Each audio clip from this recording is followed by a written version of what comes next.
Question 1 on paper 2, you're given 3 points.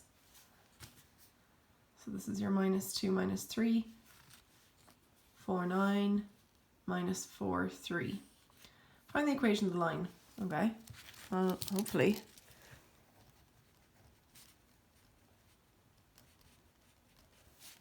Straight away the first thing that I'm going to write down. I'll try and fill any part of that in and assume I'm on my 4 out of 10, let's say, or whatever it is this is worth. So we want to find the equation of the line through the midpoint of AB. So maybe somewhere around there. So that's going to be then, and they want it perpendicular to AB. Right, so if I just draw a line perpendicular to AB through that point there, looks like I'm trying to get the equation of that line. My midpoint is not perfectly done. If they wanted me to perfectly do it, they'll ask me to do a construction. This is just a sketch for myself, so I don't have to be doing it perfectly or anything.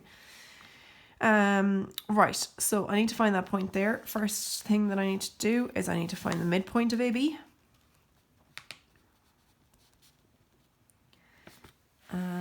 X1, Y1, X2, Y2. Midpoint is X1 plus X2 all over 2, comma, Y1 plus Y2 all over 2. And when I work that out, I should be on 1, 3. So now that point there looks okay. So if I want to find the equation of this line here, the dotted line, I have the point 1, 3.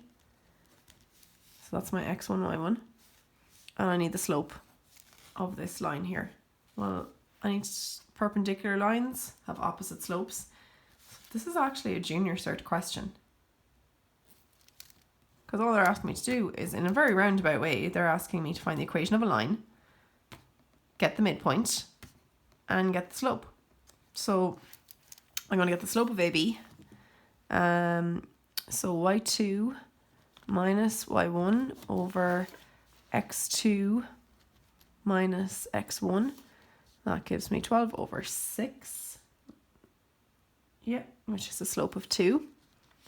So if this is a slope of plus 2 over 1, and it looks like a slope of plus 2. So plus 2 over 1, what's the complete opposite of that? A minus 1 over 2 is the slope of this one. Y minus Y1 is equal to M bracket X minus X1. So that's Y minus 3 is equal to minus a half X plus a half. I'm going to multiply everything by 2. Do they want me to find it in a particular form? They don't seem to even want me to find it in a particular format, but I'm just going to clean it up for myself anyway. So multiply everything by 2. 2y minus 6 is equal to minus 1x plus 1. So that gives me 1x plus 2y minus 7 equals 0. Or 1x plus 2y equals 7. It doesn't really matter, whatever way you want to do it. So there's my answer. That was an absolute gift of a question inside a mock, because it was all junior cert stuff. Now, expecting your leaving cert as well, there will be probably a little bit of, part of a question on junior cert stuff. The second part you didn't have to do, but I'm going to talk about it now because you actually hopefully are starting to work through your circumcenter, etc. Use your answer to part A to find the coordinates of the circumcenter. So hopefully you have been maybe looking at constructions. If you haven't, that's fine. Skip on this bit on to the next question. But if you have been starting to look at it, or perhaps you did TG or DCG, you might have an idea already. So the circumcenter is where you have a triangle. So it doesn't matter what it looks like. I'm not going to do the one in the previous part. In order to get the circumcenter, you need to bisect the sides.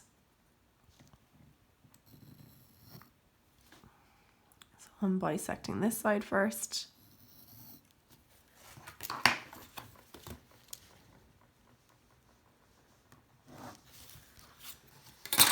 And I'll just bisect one other side. So your compass has to be just more than the length, half the length of the line.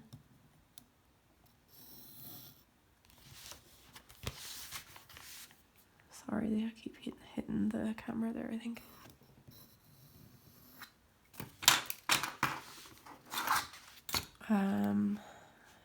Now, I'm not going to rub out, even though it mightn't look the nicest, I'm not rubbing out those arcs that I have there. Really sad little saying, but no arcs, no marks inside in the exam. They need to see how you got, you know, your circumcenter or your in-center or your centroid or your orthocenter. So don't rub out. It's good to have them maybe done lightly. And so there's my circumcenter. How did I do it? I had to find the point in the middle that's perpendicular to this side. So I had to get the midpoint. So now we know why they asked me to do part A and why they said now use your answer in part A. So in order to get the circumcenter, you had to bisect the sides, so that's your midpoint, and then draw perpendicular through that. Okay. Now, I guess while I'm here, I'll just show you a little bit of information about the circumcenter. To form a circle now that goes through all of the vertices of the triangle. Hopefully you can see that outline there. It'll focus now again in a second, I hope. Yeah, so this line here. And what do you notice? So see, this is the center of your circle.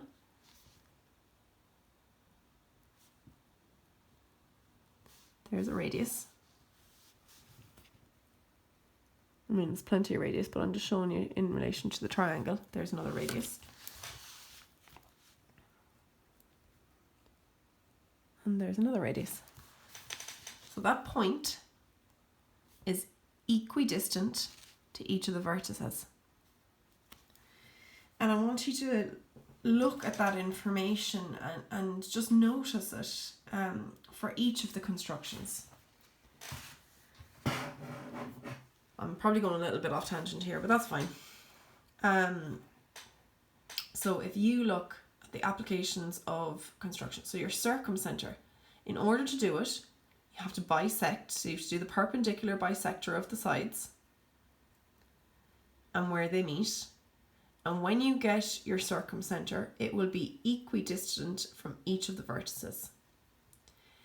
If you draw your in-center, so I'm not going to do all that here. I might do it in another video if you ask, but I'm going to wait until you have got, you know, you're happy with drawing them. Then we'll talk about the ins and outs of what it, you know, what we notice from them. So the in-center is where you bisect the angles. And I'm just going to give a little sketch here. Your in-center will, you know, maybe be somewhere in there.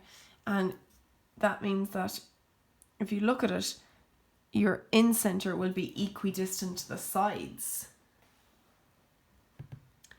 Your circumcenter, how you do it, you connect the midpoint of each side to the opposite vertex, and it's actually going to be then your center of gravity. You should be able to put a pin in the middle of the triangle and find your center of gravity. And then the orthocenter, you drop a line from each vertex that is perpendicular to the opposite side, and the center that's created from, it's, you know, it's the center that's created from finding all the altitudes. The two that I would really know well, oh no, do I have that? I have that wrong there. Sorry, that's meant to say centroid.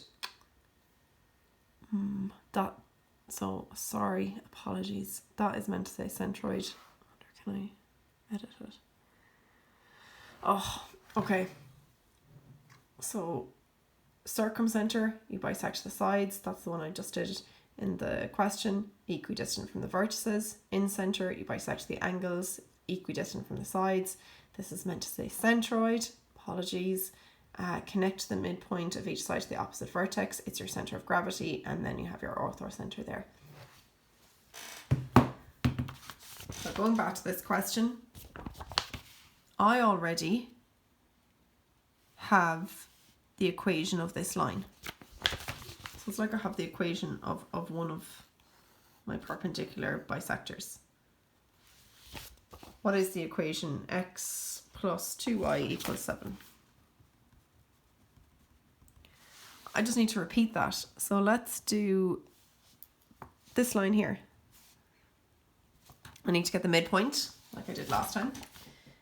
What is the midpoint of, so let's say B. So I did AB, let's do BC, maybe. We'll get the midpoint, then we'll do the perpendicular, and then we'll find the point where they intersect in a minute. So midpoint of BC, so that's 4, 9 and minus 4, 3. 4, 9 and minus 4, 3. X1, Y1, X2, Y2.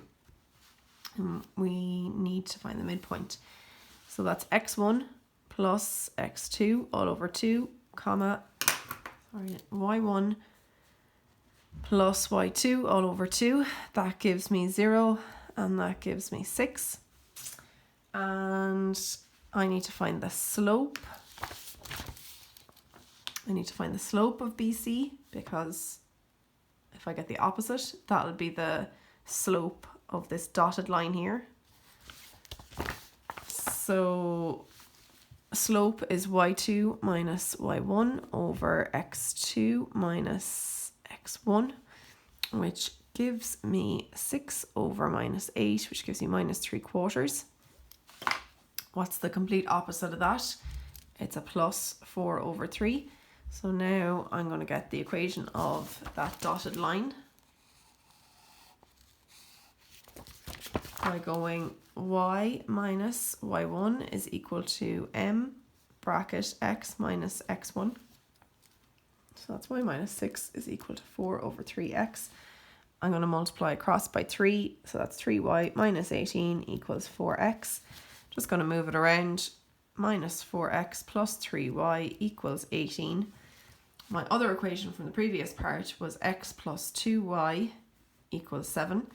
I'm going to use simultaneous equations to find the point where they intersect. So wherever those two dotted lines intersect is my circumcenter. I'm going to multiply this by 4. We'd end up with 4x plus 8y equals 28. That gives me 11y equals 46. Sorry now, let me just make sure I haven't made any mistakes as I've been going along here.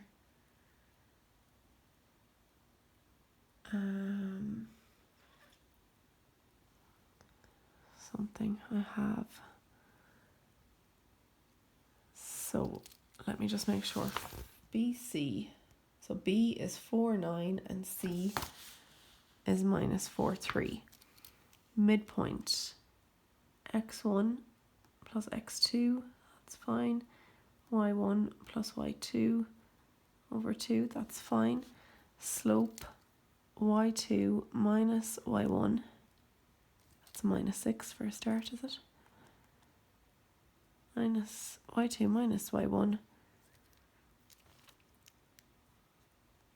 over x2 minus x1. That's a plus 3/4, which makes this a minus 4 over 3. Sorry. That's a minus. That's a minus. Okay. Which means I bring that over. That's a plus. I want to multiply this by a minus. minus. Okay, apologies. So that gives me minus 5y equals minus 10. Y is 2. And if y is 2, throw it back in and we will get y is 2, x is 3.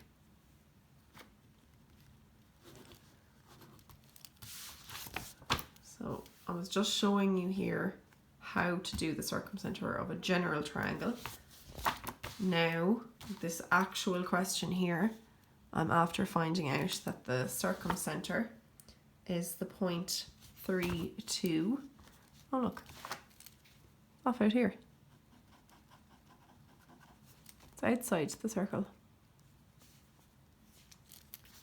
The circumcenter is 3, 2, and it's outside the triangle. Now, if you draw enough triangles, so notice this one, this is an acute one. And what I mean by acute is all 3 angles in my triangle are acute. The circumcenter was inside. If we look at this one, 2 acute and 1 obtuse, and the circumcenter was outside. Practice different types of triangles and see where your circumcenter lands, because obviously sometimes it'll be inside, sometimes it'll be outside. I wonder if there's any time where it might be on the triangle. And I know I've gone into probably a bit of unnecessary detail there, but I just wanted to talk to you a little bit about constructions there while I had the chance.